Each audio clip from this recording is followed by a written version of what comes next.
Hi hello friends, welcome back to my YouTube channel. ಸ್ನೇಹಿತರೆ, 8ನೇ ತರಗತಿ ದ್ವಿತೀಯ ಸಂಕಲನಾತ್ಮಕ ಮೌಲ್ಯಮಾಪನ SCA 2ಗೆ ಸಂಬಂಧಪಟ್ಟಂತೆ ಮಾರ್ಚ್ 2026ರ ಒಂದು ಮಾದರಿ ಪ್ರಶ್ನೆ ಪತ್ರಿಕೆ ಸಮಾಜ ವಿಜ್ಞಾನ. ಸೊ ಇಲ್ಲ ನೋಡ್ತಾವ್ರೆ, ಗರಿಷ್ಠ ಅಂಕಗಳು 50 ಮಾರ್ಕ್ಸ್ ಇರುತ್ತೆ. ಸಮಯ 2 ಗಂಟೆ ಕೊಟ್ಟಿರ್ತಕ್ಕಂಥದ್ದು ಆಗಿರುತ್ತೆ ಸ್ನೇಹಿತರೆ. ಸೊ ನೋಡ್ತಾ ಹೋಗೋಣ. ಫಸ್ಟ್ ಕ್ವೆಶನ್ ನೀವು ನೋಡ್ತಾ ಹೋದರೆ, ಪ್ರತಿ ಪ್ರಶ್ನೆಗಳಿಗೆ ಅಥವಾ ಅಪೂರ್ಣ ಹೇಳಿಕೆಗಳಿಗೆ 4 ಆಯ್ಕೆಗಳನ್ನು ನೀಡಲಾಗಿದೆ. ಅವುಗಳಲ್ಲಿನ ಸರಿಯಾದ ಉತ್ತರವನ್ನು ಆರಿಸಿ ಅದರ ಕ್ರಮಾಕ್ಷರದಲ್ಲಿ ಉತ್ತರವನ್ನು ಬರೆಯಿರಿ. ಸೊ ಇಲ್ಲಿ ಮಲ್ಟಿಪಲ್ ಚಾಯ್ಸ್ ಕ್ವೆಶನ್ ಅಂತ ಹೇಳ್ತೀವಿ. 4 ಆಪ್ಷನ್ಸ್ನ ಕೊಟ್ಟಿರ್ತಾರೆ. ಸೊ ಸರಿಯಾದಂಥ ಒಂದು ಆನ್ಸರ್ ನಾವು ಟಿಕ್ ಮಾಡಬೇಕಾಗುತ್ತೆ. ಫಸ್ಟ್ ಕ್ವೆಶನ್ ನೋಡ್ತಾ ಹೋದರೆ, UN ಸಾಂಗ್ನ ಪ್ರಸಿದ್ಧ ಕೃತಿ ಯಾವುದು ಅಂತ ಕೇಳಿದರೆ ಸಿಯುಕಿ, ಇಂಡಿಕಾ, ಜಿಯೋಗ್ರಫಿ, ಗೋಕೋಕಿ ಅಂತ ಕೊಟ್ಟಿದ್ದಾರೆ. ಸರಿಯಾದಂಥ ಒಂದು ಉತ್ತರ ಆಪ್ಷನ್ ಎ ಸಿಯುಕಿ ಆಗಿರುತ್ತೆ. ಇನ್ನು ನೆಕ್ಸ್ಟು ರಾಜ್ಯಶಾಸ್ತ್ರ ಪಿತಾಮಹ ಯಾರು ಅಂತ ಕೇಳಿದರೆ ಸ್ನೇಹಿತರೆ. ಸೊ ಇಲ್ಲಿ ನಿಮಗೆ ಆನ್ಸರ್ಸ್ ಬೇಕಂತಂದರೆ ನೋಡಿ, ಆನ್ಸರ್ಸ್ ಅಲ್ಲೇ ಇದೆ. ಸೊ ನೋಡಿ, ಇಲ್ಲಿದೆ ಮಾದರಿ ಉತ್ತರ ಪತ್ರಿಕೆ ಅಂತಕ್ಕಂಥದ್ದು. ಸೊ ಫಸ್ಟ್ ಕ್ವಶನ್ಗೆ ಆನ್ಸರ್ ಸಿಯುಕಿ. ಅದಾದ ನಂತರ ನೋಡಿ, ಇಲ್ಲಿ ರಾಜ್ಯಶಾಸ್ತ್ರ ಪಿತಾಮಹ ಯಾರಂತ ಹೇಳಿದಾಗ ಅರಿಸ್ಟಾಟಲ್ ಬರ್ತಕ್ಕಂಥದ್ದು ಆಗಿರುತ್ತೆ, ಅರಿಸ್ಟಾಟಲ್. ಅದಾದ ನಂತರ ನೋಡಿ, ಇಲ್ಲಿ ಭಾರತದ ಪ್ರಥಮ ಬಾರಿಗೆ ಸಮಾಜಶಾಸ್ತ್ರ ಪರಿಚಯಿಸಲ್ಪಟ್ಟ ವಿಶ್ವವಿದ್ಯಾನಿಲಯ ಯಾವುದು ಅಂತ ಕೊಟ್ಟಿದ್ದಾರೆ. ಸರಿಯಾದಂಥ ಒಂದು ಉತ್ತರ ಮುಂಬೈ ವಿಶ್ವವಿದ್ಯಾಲಯ ಆಗಿರುತ್ತೆ. ನೆಕ್ಸ್ಟು, ಹಣದ ಪ್ರತಿಫಲಕ್ಕೆ ಮಾಡುವ ದೈಹಿಕ ಮತ್ತು ಬೌದ್ಧಿಕ ಕೆಲಸ ಯಾವುದು ಅಂತ ಕೇಳಿದರೆ ಸೊ ಸರಿಯಾದಂಥ ಒಂದು ಉತ್ತರ ಆರ್ಥಿಕ ಚಟುವಟಿಕೆ ಅಂತಕ್ಕಂಥದ್ದು ಆಗಿರುತ್ತೆ. ಅದಾದ ನಂತರ 5ನೇ ಪ್ರಶ್ನೆ, ಪಾಲುದಾರಿಕೆ ಸಂಸ್ಥೆಗಳ ನೋಂದಣಿಗೆ ಅವಕಾಶ ನೀಡಿರುವ ಕಾಯ್ದೆ ಯಾವುದು ಅಂತ ಕೇಳಿದರೆ ಸರಿಯಾದಂಥ ಒಂದು ಉತ್ತರ ಸ್ನೇಹಿತರೆ 1932ರ ಭಾರತದ ಪಾಲುದಾರಿಕೆ ಸಂಸ್ಥೆಗಳ ಕಾಯ್ದೆ ಆಗಿರುತ್ತೆ. ನೆಕ್ಸ್ಟು, ಈ ಕೆಳಗಿನ ಪ್ರಶ್ನೆಗಳಿಗೆ ಒಂದೊಂದು ವಾಕ್ಯದಲ್ಲಿ ಉತ್ತರಿಸಿ. ಸೊ ಒಂದು ವರ್ಡ್ ಆನ್ಸರ್ಸ್ ಇಲ್ಲಿ ಕೇಳಿರ್ತಕ್ಕಂಥದ್ದು. ಸೊ ಪ್ರಶ್ನೆ ಈ ರೀತಿ ಇದೆ, ಗ್ರಾಮ ಸಭೆಯ ಅಧ್ಯಕ್ಷತೆಯನ್ನು ಯಾರು ವಹಿಸುತ್ತಾರೆ ಅಂತ ಕೇಳಿದರೆ ಗ್ರಾಮ ಸಭೆಯ ಅಧ್ಯಕ್ಷತೆಯನ್ನು ಯಾರು ವಹಿಸುತ್ತಾರೆ? ಸರಿಯಾದಂಥ ಒಂದು ಉತ್ತರ ಸ್ನೇಹಿತರೆ, ಗ್ರಾಮ ಸಭೆಯ ಅಧ್ಯಕ್ಷತೆಯನ್ನು ಗ್ರಾಮ ಪಂಚಾಯತ್ ಅಧ್ಯಕ್ಷರು ವಹಿಸುತ್ತಾರೆ. ಸಂಸ್ಕೃತಿ ಎಂದರೇನು? ಸಂಸ್ಕೃತಿ ಎಂದರೇನು ಪ್ರಶ್ನೆ ಇದಾಗಿದೆ. ಸೊ ಆನ್ಸರ್ ಬಂದು ಮಾನವ ಸಮಾಜದ ಸದಸ್ಯನಾಗಿದ್ದುಕೊಂಡು ಕಲಿತುಕೊಳ್ಳುವ ಜ್ಞಾನ, ಕಲೆ, ನೈತಿಕ ನಿಯಮ, ಕಾನೂನು ಮತ್ತು ರೂಢಿ, ನೈಪುಣ್ಯತೆಗಳನ್ನೊಳಗೊಂಡ ಸಂಕೀರ್ಣ ವ್ಯವಸ್ಥೆನ ನಾವು ಇಲ್ಲಿ ಏನಂತ ಕರಿತೀವಿ? ಸಂಸ್ಕೃತಿ ಅಂತ ಕರಿತೀವಿ. ಇನ್ನು ನೆಕ್ಸ್ಟ್, ಸಾಮಾಜಿಕ ಅಂತಕ್ರಿಯೆಯನ್ನು ವ್ಯಾಖ್ಯಾನಿಸಿ ಅಂತ ಕೊಟ್ಟಿದ್ರೆ ಸಾಮಾಜಿಕ ಅಂತಕ್ರಿಯೆ ಎಂದರೇನು? ಸೊ ಸರಿಯಾದಂಥ ಒಂದು ಉತ್ತರ ನಮ್ಮ ದಿನನಿತ್ಯದ ಜೀವನದಲ್ಲಿ ಅನೇಕ ಜನರೊಡನೆ ನಡೆಸುವಂಥ ಒಂದು ಒಡನಾಟವೇ ಸಾಮಾಜಿಕ ಅಂತಕ್ರಿಯೆ ಆಗಿರುತ್ತೆ. ನೋಡಿ, ನಮ್ಮ ದಿನನಿತ್ಯದ ಜೀವನದಲ್ಲಿ ಅನೇಕ ಜನರೊಡನೆ ನಡೆಸುವಂಥ ಒಂದು ಒಡನಾಟವೇ ಸಾಮಾಜಿಕ ಅಂತಕ್ರಿಯೆ. ಅದಾದ ನಂತರ ನೋಡ್ತಾ ಹೋದರೆ 9ನೇ ಪ್ರಶ್ನೆ, ಭೂಮಿಯು ಎಷ್ಟು ವರ್ಷ ಹಳೆಯದಾಗಿದೆ ಅಂತಕ್ಕಂಥದ್ದು ಪ್ರಶ್ನೆ ಆಗಿದೆ ಸ್ನೇಹಿತರೆ. ಉತ್ತರ ಬಂದು ಭೂಮಿಯು 460 ಕೋಟಿ ವರ್ಷ ಹಳೆಯದಾಗಿದೆ, 460 ಕೋಟಿ ವರ್ಷ. 10ನೇ ಪ್ರಶ್ನೆ, ಆಂತರಿಕ ವ್ಯಾಪಾರ ಎಂದರೇನು? ಇದೆಲ್ಲ one word answers and 1 marks questions ಆಗಿರುತ್ತೆ. ಆಂತರಿಕ ವ್ಯಾಪಾರ ಎಂದರೇನು? ದೇಶದ ಒಳಗೆ ನಡೀತಕ್ಕಂಥ ಒಂದು ವ್ಯಾಪಾರವನ್ನು ಆಂತರಿಕ ವ್ಯಾಪಾರ ಅಂತ ಕರೆಯಲಾಗುತ್ತದೆ. ದೇಶದ ಒಳಗೆ ನಡೆಯುವ ವ್ಯಾಪಾರ. ಇನ್ನು 3rd ಮೈನ್ ಕ್ವಶನ್ಸ್ ಈ ರೀತಿ ಇದೆ ಸ್ನೇಹಿತರೆ, ಕೆಳಗಿನ ಪ್ರಶ್ನೆಗಳಿಗೆ 2-3 ವಾಕ್ಯದಲ್ಲಿ ಉತ್ತರಿಸಿ ಅಂತ ಕೊಟ್ಟಿದ್ದಾರೆ. ಒಟ್ಟು 6 ಪ್ರಶ್ನೆಗಳಿರುತ್ತೆ. ಸೊ ನೀವು ಒಂದು ಪ್ರಶ್ನೆಗೆ 2 ಮಾರ್ಕ್ಸ್ ಅಂತೆ ಮಾಡ್ತಕ್ಕಂಥದ್ದು ಆಗಿರುತ್ತೆ. ಮೊಹೆಂಜೊದಾರೊವಿನ ಸ್ನಾನದ ಕೊಳದ ವಿಶೇಷತೆಯನ್ನು ವಿವರಿಸಿ ಅಥವಾ ಚೀನಾದ ಮಹಾಗೋಡೆಯ ಐತಿಹಾಸಿಕ ಮಹತ್ವವನ್ನು ವಿವರಿಸಿ. ಸೊ ಇವೆರಡರಲ್ಲಿ ನೀವು ಒಂದು ಪ್ರಶ್ನೆಗೆ ಆನ್ಸರ್ನ ಮಾಡಬೇಕಾಗುತ್ತೆ. ಸೊ ಇದಕ್ಕೆ ಆನ್ಸರ್ ಇಲ್ಲಿದೆ ನೋಡಿ, 2ಕ್ಕೂ ಸಹ ಕೊಟ್ಟಿದ್ದಾರೆ. ಮೊಹೆಂಜೊದಾರೋಗೆ ಸಂಬಂಧಪಟ್ಟಂತೆ ಸುಟ್ಟ ಇಟ್ಟಿಗೆಗಳಿಂದ ಕಟ್ಟಲಾಗಿದೆ, ಕೊಳದಿಂದ ನೀರಿನ ಸೋರಿಕೆ ಆಗದಂತೆ ಎಚ್ಚರ ವಹಿಸಿದ್ದರು, 2 ಬದಿಯಲ್ಲಿ ಇಳಿಯುವ ಮೆಟ್ಟಿಲುಗಳಿದ್ದವು, ಸ್ನಾನದ ಕೊಳದ ಸುತ್ತಲೂ ಕೊಠಡಿಗಳಿವೆ, ಈ ಕೊಳಕ್ಕೆ ಬಾವಿಯಿಂದ ನೀರನ್ನು ಪೂರೈಸಲಾಗುತ್ತಿತ್ತು, ಬಳಸಿದ ನೀರನ್ನು ಹೊರಬಿಡುವ ವ್ಯವಸ್ಥೆ ಇತ್ತು, ಈ ಕೊಳವನ್ನು ಮುಖ್ಯ ವ್ಯಕ್ತಿಗಳು ಸ್ನಾನ ಮಾಡಲು ಬಳಸುತ್ತಿರಬಹುದು. ಸೊ ಇಲ್ಲಿ ಏನಾಗಿದೆ, ಯಾವುದಾದ್ರು 4 ಅಂಶಗಳನ್ನು ಬರೀರಿ. ಯಾಕಂದರೆ ಒಂದೊಂದು ಪಾಯಿಂಟ್ಗೆ ಅರ್ಧ ಮಾರ್ಕ್ಸನ್ನು ಕೊಡ್ತಾ ಹೋಗ್ತಾರೆ. ಒಟ್ಟು 2 ಮಾರ್ಕ್ಸ್ ಇರೋದ್ರಿಂದ ನಿಮಗೆ 4 ಪಾಯಿಂಟ್ಗಳನ್ನು ಬರಿತಾ ಹೋಗಬೇಕಾಗುತ್ತೆ.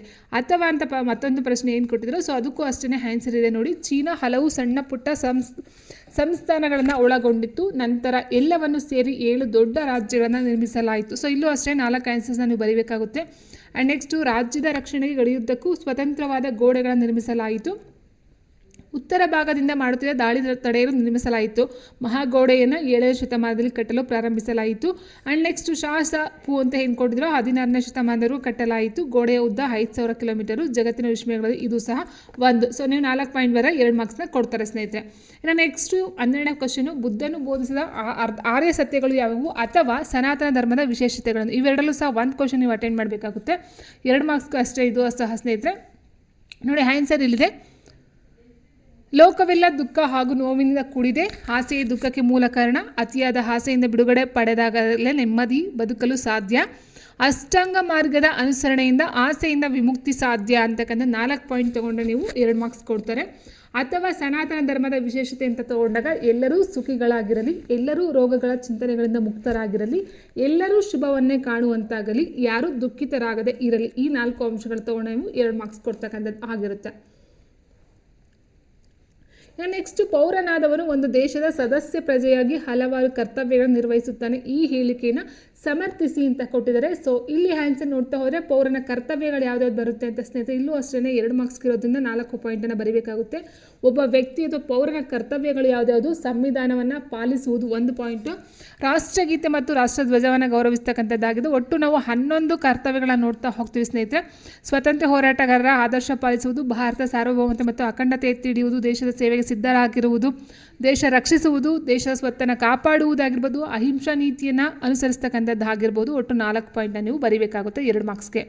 ಅದಾದ ನಂತರ ಪ್ರಶ್ನೆ ಇದೆ, ಕೃಷಿ ಸಮಾಜದ ಲಕ್ಷಣಗಳನ್ನು ಪಟ್ಟಿ ಮಾಡಿ ಅಂತ ಕೊಟ್ಟಿದ್ರೆ, ಕೃಷಿ ಸಮಾಜದ ಲಕ್ಷಣಗಳು ಯಾವುದಾದ್ರು ಬರುತ್ತೆ?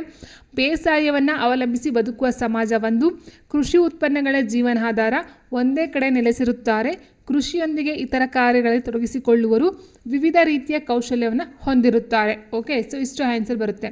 ಇನ್ನು 15ನೇ ಪ್ರಶ್ನೆ ಏನಿದೆ, ಒಂದು ಸ್ಥಳದ ಸನ್ನಿವೇಶ, ದಿಕ್ಕು ಮತ್ತು ಅಂತರವನ್ನು ಹೇಗೆ ನಿರ್ಧರಿಸಲಾಗುತ್ತದೆ ಅನ್ನೋದು ಪ್ರಶ್ನೆ ಆಗಿದೆ. ಒಂದು ಸ್ಥಳದ ಸನ್ನಿವೇಶ, ದಿಕ್ಕು ಹಾಗೂ ಅಂತರವನ್ನು. ಸೊ 15ನೇ ಪ್ರಶ್ನೆ ಆನ್ಸರ್ ನೋಡ್ತಾ ಹೋದರೆ, ಭೂಮಿಯು ಗೋಳಾಕಾರವಾಗಿದೆ, ಆದ್ದರಿಂದ ಸ್ಥಳ, ದಿಕ್ಕು ಮತ್ತು ಅಂತರವನ್ನು ಅಳೆಯುವುದು ಕಠಿಣ ಅಂತಕ್ಕಂಥದ್ದು 1 ಪಾಯಿಂಟು. ಅದಾದ ನಂತರ, ಆದ್ದರಿಂದ ನಿರ್ದಿಷ್ಟ ಸ್ಥಳ, ದಿಕ್ಕು, ಸನ್ನಿವೇಶ ಮತ್ತು ಅಂತರಗಳನ್ನು ಅಳೆಯಲು ಕಾಲ್ಪನಿಕ ರೇಖೆಗಳನ್ನು ಎಳೆಯಲಾಗಿದೆ. ಆ್ಯಂಡ್ ಪೂರ್ವ ಪಶ್ಚಿಮವಾಗಿ ಅಕ್ಷಾಂಶಗಳು ಮತ್ತು ಉತ್ತರ ದಕ್ಷಿಣವಾಗಿ ರೇಖಾಂಶಗಳನ್ನು ಎಳೆಯಲಾಗಿದೆ. ಅದಾದ ನಂತರ ಇವುಗಳು ಭೌಗೋಳಿಕ ನಿರ್ದೇಶಾಂಕಗಳಾಗಿದ್ದು ಅವುಗಳ ಮೂಲಕ ಗುರುತಿಸಲಾಗುತ್ತದೆ. ಒಟ್ಟು ನೀವು 4 ಪಾಯಿಂಟ್ಗಳನ್ನು ಬರ್ಕೊಂಡ್ರೆ ನಿಮಗೆ 2 ಮಾರ್ಕ್ಸ್ ಸಿಗುತ್ತೆ ಸ್ನೇಹಿತರೆ. ಆ್ಯಂಡ್ 16ನೇ ಪ್ರಶ್ನೆ ಏನಿದೆ, ಸಹಕಾರಿ ಸಂಘಗಳ ವಿಧಗಳನ್ನು ವಿವರಿಸಿ ಅಂತ ಕೊಟ್ಟಿದ್ದಾರೆ. ಸಹಕಾರಿ ಸಂಘಗಳು ಯಾವ್ದಾದ್ರು ಬರುತ್ತೆ? ಸಾಲದ ಸಹಕಾರಿ ಸಂಘಗಳು, ಮಾರುಕಟ್ಟೆ ಸಹಕಾರಿ ಸಂಘಗಳು, ಉತ್ಪಾದಕರ ಸಹಕಾರಿ ಸಂಘಗಳು, ಗ್ರಾಹಕರ, ಬೇಸಾಯಗಾರರ, ಗೃಹ ನಿರ್ಮಾಣ, ವಿವಿಧ ರೀತಿಯ ಸಹಕಾರಿ ಸಂಘಗಳು ಕಂಡುಬರುತ್ತೆ. ಇದು ಅಷ್ಟೇ 4 ಪಾಯಿಂಟ್ ಬರೆದ್ರೆ 2 ಮಾರ್ಕ್ಸ್ ಸಿಗುತ್ತೆ. ಅದಾದ ನಂತರ ಮುಂದಿನ ಪ್ರಶ್ನೆ ಸ್ನೇಹಿತರೆ 17ನೇ ಪ್ರಶ್ನೆ ಈ ರೀತಿ ಇದೆ. ಇಲ್ಲಿ ಏನಾಗಿದೆ, 3-4 ವಾಕ್ಯಗಳು ಉತ್ತರಿಸಿ ಅಂತ ಕೊಟ್ಟಿದ್ದಾರೆ. ಒಟ್ಟು ನೀವು 5 ಪ್ರಶ್ನೆಗೆ ಅಟೆಂಡ್ ಮಾಡಬೇಕು, 5ಕ್ಕೂ ಸಹ ಅಟೆಂಡ್ ಮಾಡಬೇಕು. 3 ಮಾರ್ಕ್ಸ್ ಇರುತ್ತೆ ಒಂದು ಕ್ವಶನ್ಗೆ. ಸೊ ಗುಪ್ತರ ಕಾಲವು ಸಾಹಿತ್ಯದ ಸುವರ್ಣಯುಗ ಸಮರ್ಥಿಸಿ ಅಂತ ಕೊಟ್ಟಿದ್ದಾರೆ. ಸೊ ಇದಕ್ಕೆ ಆನ್ಸರ್ ಇಲ್ಲಿದೆ ಸ್ನೇಹಿತರೆ, ನೋಡ್ಕೊಳ್ಬಹುದು. ಓಕೆ, 3 ಮಾರ್ಕ್ಸ್ ಆಗ ನೀವು 6 ಪಾಯಿಂಟ್ನ ಬರಿಬೋದಾಗಿರುತ್ತೆ.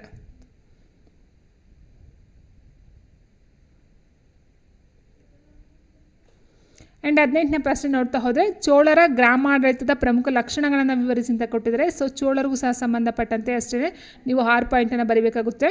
ಇಲ್ಲಿದೆ ನೋಡ್ಕೊಳ್ತಾ ಹೋಗಿ. ಗ್ರಾಮದ ಸ್ವಯಂ ಆಧಿಪತ್ಯದ ಬೆಳವಣಿಗೆ, ಗ್ರಾಮ ಸಭೆಗಳು ಪ್ರಥಮ ಸಭೆಗಳಾಗಿದ್ದವು. ತರಕೂರಂ ಒಂದು ಬಂದು ಬಳಿ ಹಳ್ಳಿಯಾಗಿತ್ತು. ಪ್ರತಿ ಕುರಂಗು ಮಹಾಸಭೆಯ ಎನ್ನುವ ಗ್ರಾಮ ಸಭೆ ಇದ್ದಿತ್ತು. ಇದನ್ನು ಪೆರಂಗುರಿ ಎಂದು, ಅದರ ಸದಸ್ಯರನ್ನು ಪೆರುಮಕ್ಕಳೆಂದು ಕರೆಯುತ್ತಿದ್ದರು. ಸದಸ್ಯರನ್ನು ಚುನಾವಣೆ ಮೂಲಕ ಆಚರಿಸಲಾಗುತ್ತಿತ್ತು. ಸಂಸ್ಕೃತ ವಿದ್ವಾಂಸರು ಹಾಗೂ ಶ್ರೀಮಂತರು ಚುನಾವಣೆಗೆ ಅರ್ಹರಾಗಿದ್ದರು. ಒಟ್ಟು 6 ಪಾಯಿಂಟನ್ನು ಬರೀಬೇಕಾಗುತ್ತೆ. ಅದಾದ 19ನೇ ಪ್ರಶ್ನೆ, ಹವಾಮಾನ ಮತ್ತು ವಾಯುಗುಣದ ವ್ಯತ್ಯಾಸಗಳನ್ನು ಪಟ್ಟಿ ಮಾಡಿ ಅಂತ ಕೊಟ್ಟಿದ್ದಾರೆ. ಹವಾಮಾನ ಅಂದ್ರೇನು, ವಾಯುಗುಣ ಅಂದ್ರೇನು, ಇಲ್ಲಿ ಆನ್ಸರ್ಸ್ ಇದೆ. ಸೊ ನೋಡ್ಕೊಳ್ತಾ ಹೋಗಿ. ಆ್ಯಂಡ್ 20ನೇ ಪ್ರಶ್ನೆ, ಜಲಮಾಲಿನ್ಯದ ದುಷ್ಪರಿಣಾಮಗಳನ್ನು ಪಟ್ಟಿ ಮಾಡಿ ಅಂತ ಕೊಟ್ಟಿದ್ದಾರೆ. ಸೊ ಜಲಮಾಲಿನ್ಯದ ದುಷ್ಪರಿಣಾಮಗಳು. ಸೊ ಇಲ್ಲಿದೆ ನೋಡ್ಕೊಳ್ತಾ ಹೋಗಿ. ನೆಕ್ಸ್ಟ್ 21ನೇ ಪ್ರಶ್ನೆ, ಶ್ರಮದ ಮಹತ್ವವನ್ನು ವಿವರಿಸಿ ಅಂತ ಕೊಟ್ಟಿದ್ದಾರೆ. ಶ್ರಮದ ಮಹತ್ವ, ಒಂದು ದೇಶದ ಪ್ರಗತಿಗೆ ದೈಹಿಕ ಮತ್ತು ಮಾನಸಿಕ ಶ್ರಮಗಳೆರಡು ಮಹತ್ವದ್ದಾಗಿರುತ್ತೆ. ಸೊ ಅದಕ್ಕೆ ಸಂಬಂಧಪಟ್ಟಂತೆ ದೈಹಿಕ ಶ್ರಮ ಮತ್ತು ಮಾನಸಿಕ ಶ್ರಮ ಎರಡೂ ಸಹ ಬರಿತಾ ಹೋಗಿ. 6 ಅಂಶಗಳ ಅಥವಾ 6 ಪಾಯಿಂಟ್ಗಳನ್ನು ಬರೆದ್ರೆ ಸಾಕು ನೀವು. ನೆಕ್ಸ್ಟ್ 22ನೇ ಪ್ರಶ್ನೆ ನೋಡ್ತಾ ಹೋದ ಸ್ನೇಹಿತರೆ, 6ರಿಂದ 8 ವಾಕ್ಯಗಳಲ್ಲಿ ಉತ್ತರಿಸಿ ಅಂತ ಕೊಟ್ಟಿದ್ದಾರೆ. 6ರಿಂದ 8 ವಾಕ್ಯ. ಸೊ ಪ್ರಶ್ನೆ ಈ ರೀತಿ ಇದೆ, ಪ್ರಜಾಪ್ರಭುತ್ವ ವ್ಯವಸ್ಥೆಯು ಪ್ರಮುಖ ಲಕ್ಷಣಗಳನ್ನು ವಿವರಿಸಿ. ಸೊ ಇದಕ್ಕೆ ಆನ್ಸರ್ ನೋಡ್ತಾ ಹೋದರೆ ನೋಡಿ, ಪ್ರಜಾಪ್ರಭುತ್ವಕ್ಕೆ 8 ಪಾಯಿಂಟನ್ನು ಬರೀಬೇಕಾಗುತ್ತೆ 4 ಮಾರ್ಕ್ಸ್ಗೆ. ಜನತಾ ಸರ್ಕಾರವಾಗಿದೆ. ಸೊ ಪ್ರತಿನಿಧಿಗಳನ್ನು ಜನರೇ ಚುನಾಯಿಸುತ್ತಾರೆ. ಪ್ರತಿನಿಧಿಗಳು ಜನರ ಪರ ಕಾನೂನು ರಚಿಸುತ್ತಾರೆ. ಸಾರ್ವತ್ರಿಕ ವಯಸ್ಕ ಮತದಾನ ತತ್ವ ಆಧರಿಸಿದೆ. ಎಲ್ಲ ಪ್ರಜೆಗಳು ಕಾನೂನು ದೃಷ್ಟಿಯಿಂದ ಸಮಾನರು. ರಾಜಕೀಯ ಪಕ್ಷಗಳು ಅಸ್ತಿತ್ವದಲ್ಲಿರುತ್ತವೆ.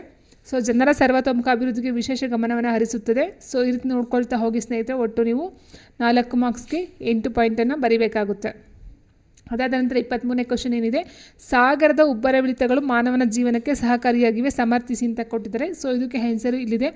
ದೊಡ್ಡ ನೌಕಾಯಾನಕ್ಕೆ ಉಪಯುಕ್ತವಾಗಿದೆ, ಬಂದರು ಹಾಗೂ ಹಡಗು ನಿಲ್ದಾಣ ನಿರ್ಮಿಸಲು ಸಹಕಾರಿಯಾಗಿರುತ್ತೆ, ಬಂದರುಗಳನ್ನು ನಿಯಮಿತವಾಗಿ ಸ್ವಚ್ಛಗೊಳಿಸುತ್ತವೆ, ಉಪ್ಪನ್ನು ತಯಾರಿಸಲು ಅನುಕೂಲ, ಮೀನುಗಾರಿಕೆಗೆ ಅನುಕೂಲ, ವಿದ್ಯುತ್ ಉತ್ಪಾದನೆಗೆ ಅನುಕೂಲ, ಪ್ರವಾಸಿಗರನ್ನ ಆಕರ್ಷಿಸ್ತಕ್ಕಂಥದ್ದಾಗಿದೆ, ವಾಣಿಜ್ಯ ಉತ್ಪಾದನೆಗೆ ಸಹಕಾರಿಯಾಗಿದೆ. ಸೊ ಈ ರೀತಿ ನೀವು ನೋಡ್ಕೊಳ್ಬಹುದಾಗಿರುತ್ತೆ.